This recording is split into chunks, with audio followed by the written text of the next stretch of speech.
Hi, it's Ilumi. So, once again, I'm here to introduce some amazing Japanese music. But today, it's not J-pop or J-rock. This time, I'm talking about a Japanese hip-hop artist. What? You don't really listen to hip-hop? Yeah, I get that. But don't worry. Because the artist I'm introducing, Nujabes, his music isn't hardcore, at all. It's gentle on your ears, and quietly fills your heart. And maybe, he might be the most listened to Japanese artist in the world. Sounds interesting, right? Yeah, his music crossed borders and genres, and before anyone noticed, it was everywhere. So today, I'm going to talk about the Japanese trackmaker the world fell in love with, Nujabes. On this channel, I, Ilumi, living here in Japan, will be sharing fresh updates on J-pop and J-rock, classic hits from the past, and even some nerdy deep dives. If that sounds fun, go ahead and hit like and subscribe. Nujabes was a hip-hop trackmaker based in Shibuya, Tokyo. His real name was Seba Jun. The name Nujabes is actually his name spelled backwards in Roman letters. In the early 2000s, he founded a label called Hideout Productions, and quickly gained attention with his beautiful, jazz-sampled beats.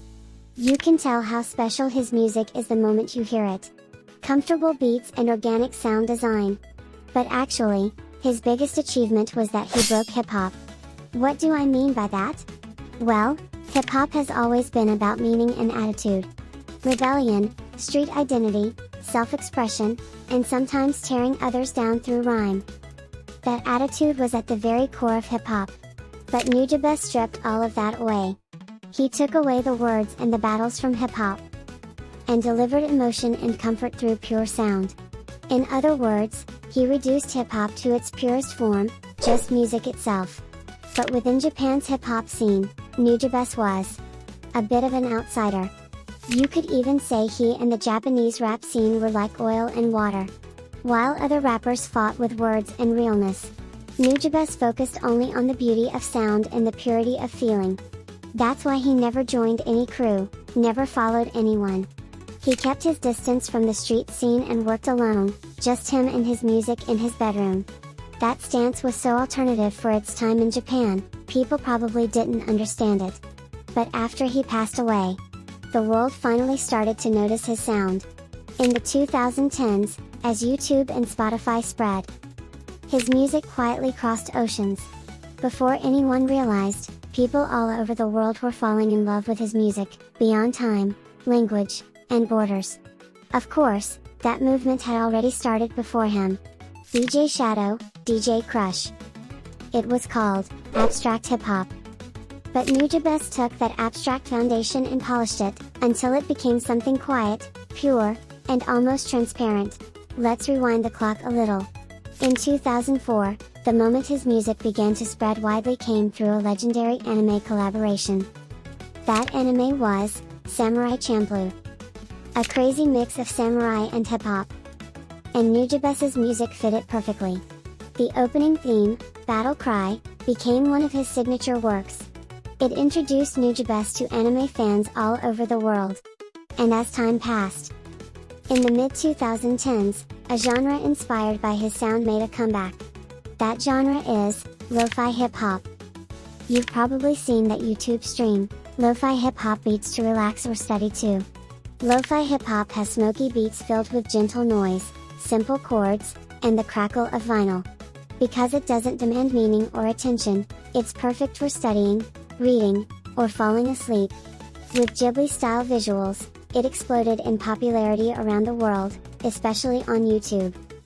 And the truth is, lo-fi hip-hop's roots definitely trace back to Nujabes. So, he's still respected today as the origin of lo-fi hip-hop. His music works beautifully as background sound, but if you really listen, it opens up into an endlessly deep world. People also call his style jazzy hip-hop. Full of classic jazz samples, beautiful piano loops, and melodies that feel almost Japanese, it's irresistible. Finally, in 2018, he ranked third on Spotify's list of the most streamed Japanese artists overseas. His music transcended time, and reached the world. If you end up loving Nujabes' music, Check out another Japanese track maker, his predecessor in a way, DJ Crush. He's a bit more hip-hop oriented and has a darker, deeper vibe. But his beats are just as timeless and musically rich as Nujabes's. He's a legend from the 90s, and even now his tracks sound fresh. The world of J-hip-hop is still pretty unexplored. But maybe, just like J-pop, there are still hidden legends out there waiting to be found.